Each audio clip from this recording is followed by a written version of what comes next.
Well, the Cubs gave up on Matt Mervis, and they trade him to the Marlins for Vidal Bruján, a utility guy. We're going to talk about that. Matt Mervis' time with the Cubs. What does this mean to the organization? And is this a surprise at all?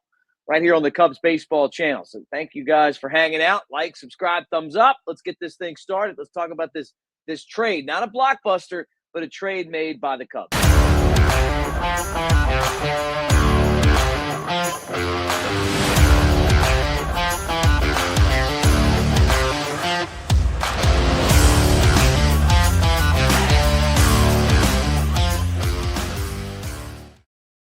What do you say, everybody? Mick Gillespie, welcome to the Cubs baseball channel. Like, subscribe, thumbs up. Thank you guys for hanging out. All right, let's talk about this trade. It is a small trade. I don't know that any of you guys are even going to care enough to watch this video. You might not even check it out, but a guy that I like a lot, Matt Mervis, traded to the Marlins in exchange for utility man Vidal Bruján. And you remember Bruján, last year the Cubs were destroying the Marlins, and he's a utility guy, and he came in to pitch in that game. It was like August 24th. So I remember him. I don't know much about him.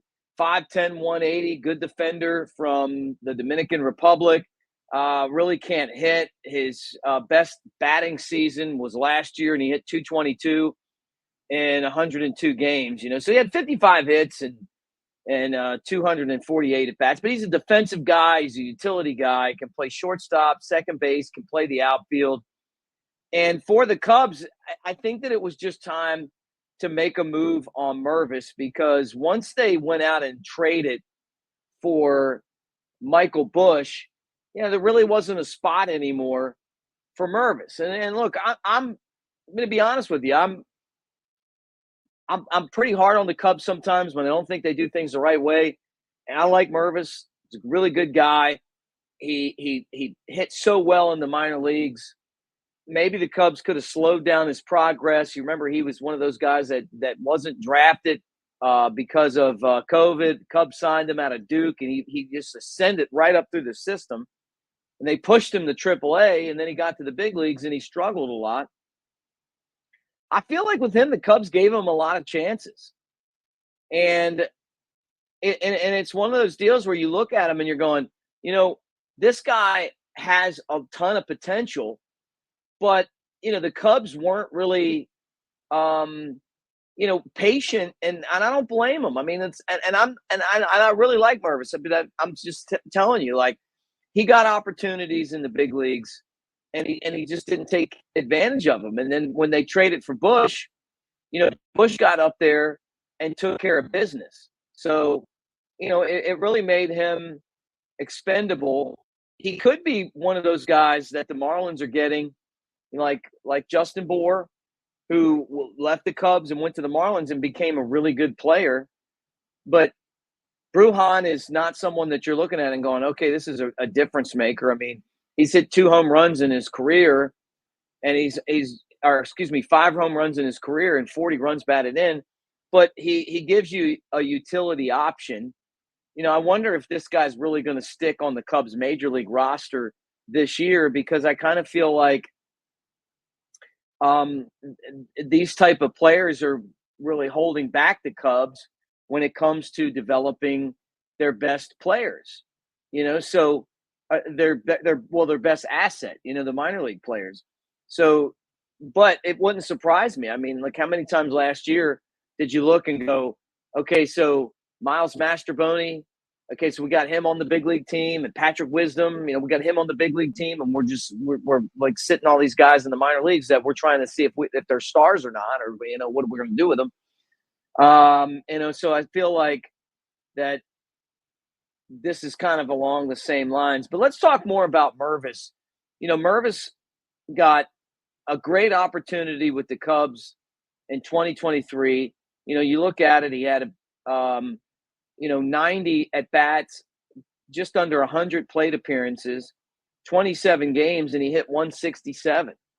And he had 3 home runs and 11 runs batted in. And it was like he was never able to make the adjustment from Iowa, which that same season he had 22 home runs and 78 knocked in. And he also batted 282 to, what you do in the major leagues and have success there. But really what I felt like for him, last year he got 9 games. He hit 115 in the big leagues. He was in 26 at bats. He had 3 hits. And then Michael Busch is there, and you just saw the writing on the wall. And then he went back to Iowa, and he hit 235. Now, he did walk enough to get the on-base percentage up to 329, but he just wasn't that dominant player anymore. And so much of baseball is confidence. And so you send him somewhere else, and you hope that he's able to find that confidence. He really is a good guy. But it just didn't happen with the Cubs. It just for whatever reason, he wasn't able to kind of make that move from AAA to the big leagues. And look, Busch has struggled doing the same thing. A lot of guys have struggled doing the same thing. And so he'll get that opportunity with the Marlins.